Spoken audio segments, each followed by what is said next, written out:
逾越節起源於出埃及記第12章。逾越希伯來文原文有越過或者跳過嘅意思。當時耶和華差派使者擊殺埃及地嘅長子，救贖以色列人離開埃及為奴之地。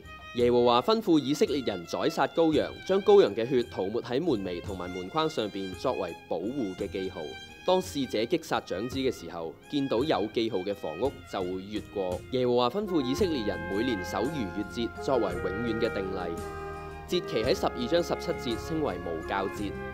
喺呢7日嘅節期裏邊，要食無酵餅，唔可以食有酵嘅食物，屋企亦唔可以有酵嘅存在。聖經入邊嘅逾越節位於正月14至21日，而猶太教嘅傳統就係尼散月嘅15至22日。逾越節第1日同埋第2日嘅晚上，猶太人會喺屋企舉行逾越節嘅晚餐，呢一個亦係節期嘅高潮。讓我哋先嚟了解下宴席入邊嘅4杯葡萄酒，佢哋代表出埃及記6章6至7節嘅4個應許。第一杯係成聖之杯，應許係耶和華帶我哋離開埃及。第二杯係審判之杯，因為耶和華會拯救我哋脫離為奴嘅生活。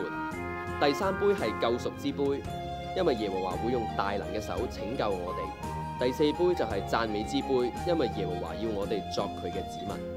宴席入邊第3杯酒係救贖之杯，就係路加福音22章20節，耶穌舉起第3杯酒嘅時候，表示呢杯係我用血所立嘅新約，係為你哋所流嘅，證明耶穌用佢嘅血就能夠大能地拯救我哋。宴席入邊有羊頸骨，喺以賽亞書53章1節，耶和華嘅膀臂向誰顯露呢？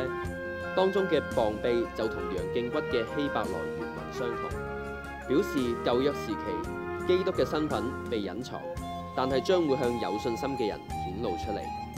哥林多前書5章7節，我們逾越節的羔羊耶穌已經被殺獻祭了，因此逾越節嘅種種傳統都係預表基督耶穌。